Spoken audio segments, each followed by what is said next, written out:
ஹட்டன் கொட்டகலை பகுதியில் நேற்று இரவு முதல் பெய்த அடைமழையின் காரணமாக வெள்ள நீர் புகுந்துள்ளதாகவும் கொட்டகலை ஹொக்கில் பகுதியில் சுமார் 40 குடும்பங்கள் பாதிக்கப்பட்டுள்ளதாக தெரிவிக்கப்படுகிறது.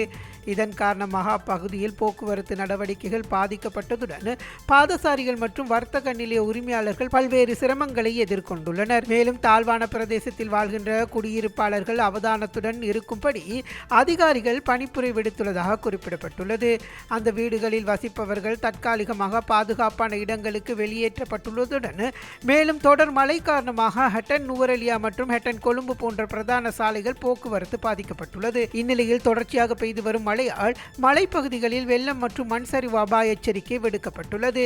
இதேவேளை மத்திய மலை நாட்டில் பெய்து வரும் தொடர் கடும் மழை காரணமாக ஹட்டன் டிக்கோயாவில் பல குடியிருப்புகள் மற்றும் தாழ்நில பகுதிகள் வெள்ளத்தினால் மூழ்கியுள்ளன. காசல்ரே நீர்த்தேக்கத்திற்கு பாயும் டிக்கோயா கால்வாய் பெருக்கெடுத்து ஓடியதன் காரணமாக கால்வாயின் இருபுறமும் உள்ள வீடுகள் ஒரு வாகனம் திருத்தும் நிலையம் நீரில் மூழ்கியுள்ளது.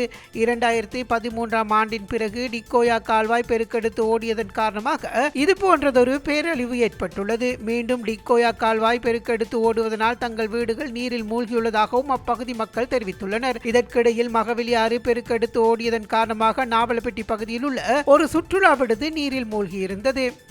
இதேவேளை நாட்டின் பல பகுதிகளில் இன்று காலை 8:30 நிறைவடைந்த 24 மணித்தியாலங்களில் 100 மில்லிமீட்டருக்கும் அதிகமான மழை வீழ்ச்சி பதிவாகியுள்ளதாக வளிமண்டலவியல் திணைக்களத்தின் தரவுகள் தெரிவிக்கின்றன. குறிப்பாக மலைப்பகுதிகள் மற்றும் நீர் உற்பத்தி நிலையங்கள் சூழவுள்ள பகுதிகளில் அதிக மழை பதிவாகியுள்ளது. இந்த காலப்பகுதியில் நாட்டின் அதிகூடிய மழை வீழ்ச்சியாக நுவரெலியா மாவட்டத்தில் கெனியன் பகுதியில் 191 மில்லிமீட்டர் மழை வீழ்ச்சி பதிவாகியுள்ளது. அதேவேளை நீர்மின் உற்பத்தி நிலையங்களை சூழவுள்ள பகுதிகளிலும் கணிசமான மழை வீழ்ச்சி பதிவாகியுள்ளது. லக்சபான பகுதியில் 187 மில்லிமீட்டரும், நோட்டனில் 186 மில்லிமீட்டர் மழையும், காசல் ரேயில் 159 மில்லிமீட்டர் மழையும், மேல் கொத்மலையில் 133 மில்லிமீட்டரும், கொத்மலையில் 132.8 மில்லிமீட்டரும், மஸ்கெலியாவில் 96 மில்லிமீட்டர் மழையும் பதிவாகியுள்ளது. நீர்மின் நிலையங்களின் நீரேந்து பகுதிகளை தவிர்த்த ஏனைய இடங்களிலும் குறிப்பிடத்தக்க மழை வீழ்ச்சி பதிவாகியுள்ளது.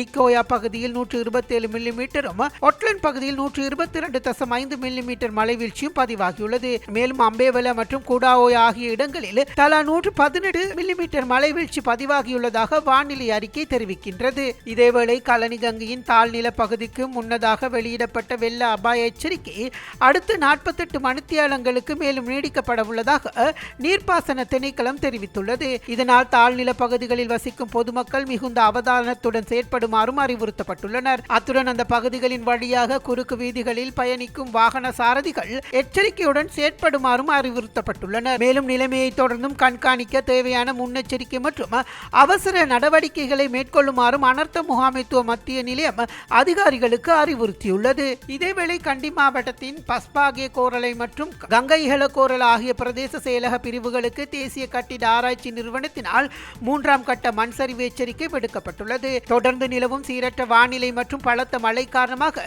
இந்த எச்சரிக்கை விடுக்கப்பட்டுள்ளது. மேலும் கண்டி கடுகண்ணாவா வீதி தற்காலிகமாக மூடப்பட உள்ளதாக போலீசார் தெரிவித்துள்ளனர். கற்பாறைகள் சரிந்து விழும் அபாயம் காரணமாக வீதி தற்காலிகமாக மூடப்பட உள்ளதாகவும் தெரிவிக்கப்பட்டுள்ளது.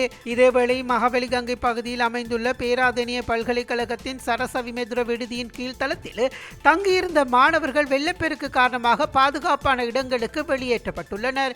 ஏனைய மாணவர்களை எச்சரிக்கையுடன் இருக்குமாறும் அறிவுறுத்தப்பட்டுள்ளதாக பேராதெனிய மேலதிக செய்திகளுக்காக எமது யூடியூப் தளத்தை சப்ஸ்கிரைப் செய்யுங்கள்.